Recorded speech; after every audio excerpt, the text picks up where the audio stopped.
Os números preocupam. Segundo o IBGE, a safra de grãos no Piauí, projetada para este ano, será de 2.900.000 toneladas, 23% inferior à colhida em 2015.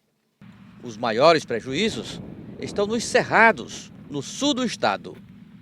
A lavoura da soja foi a mais prejudicada. A área plantada diminuiu 100 mil hectares e a produção esperada, segundo o IBGE, é de 1.100.000 toneladas, perda de 38% em comparação ao ano passado. Fizemos o levantamento inicial em janeiro, que naquele momento a gente trabalhou com uma expectativa de normalidade. Agora, em março, quando nós voltamos, fizemos, além do levantamento em todos os municípios, através das reuniões municipais, mas também nós visitamos os produtores do Cerrado. Coletamos as informações individualmente de todos eles e, evidente, consolidamos para a publicação. E a gente constatou, de fato, uma perda. É evidente essa perda causada pela irregularidade climática, falta de chuva, principalmente no período do plantio. Por conta disso, houve uma redução da produção esperada do Estado, em que a gente esperava ter uma produção de princípio de 3.794.000 toneladas, hoje está em 2.914.000 hectares, ou seja, já próximo de 1 milhão já de hectares de toneladas perdidas. E é evidente que essa situação ocorreu mais com a soja, que é evidente, com o período que eles perderam, o período do plantio, houve perderam, digamos assim, a janela do plantio, mas parte dessa área migrou para o milho, ou seja, a soja teve um impacto muito maior com queda do rendimento, em que chegou, neste momento, já a 23% de perda, e o milho, no momento, em torno de 10%. O coordenador de estatísticas do IBGE no Piauí analisa também o efeito do período chuvoso nas lavouras daqui para frente. A perda já aconteceu.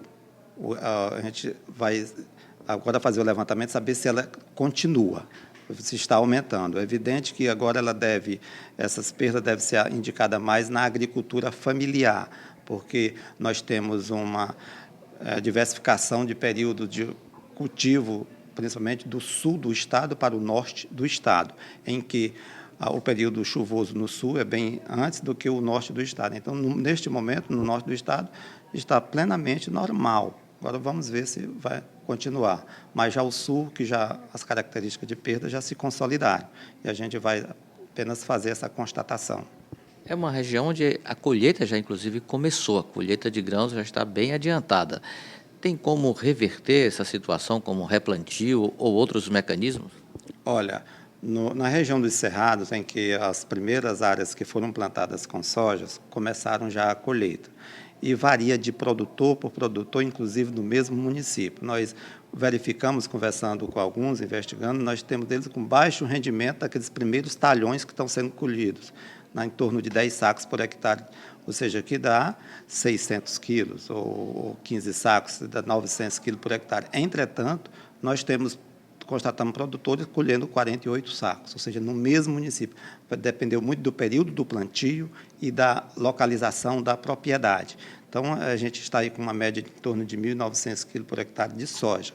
O milho, é evidente que sofreu também esse impacto, mas ele foi beneficiado com o remanejamento de parte da área que estava destinada ao plantio da soja e foi plantado com milho, aproveitando que perderam o período do plantio, mas o milho tem um ciclo maior e mais suas características, né, são mais resistentes e, com certeza, a área foi aumentada e a produção não caiu tanto em relação à soja.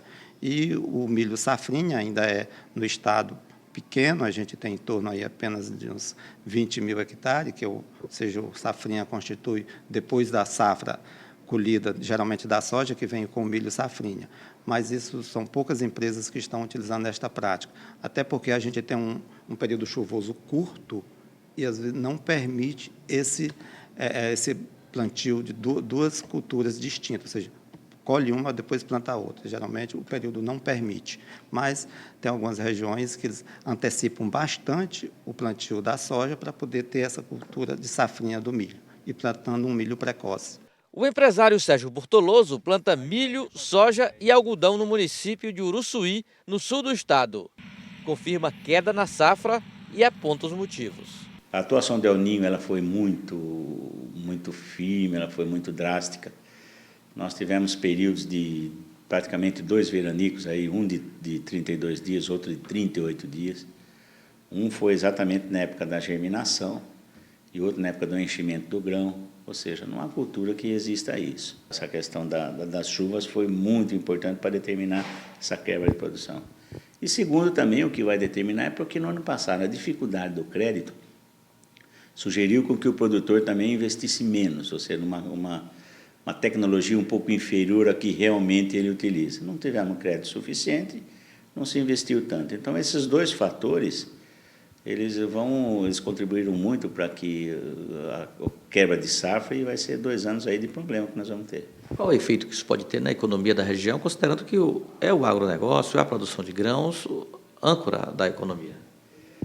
Eu acho que até ontem eu estava comentando com isso com algumas pessoas do governo, dizendo, olha, vamos nos preparar, porque, para você ter uma ideia, a nossa região do Cerrado é o segundo polo de arrecadação de ICMS do Estado hoje. Tá?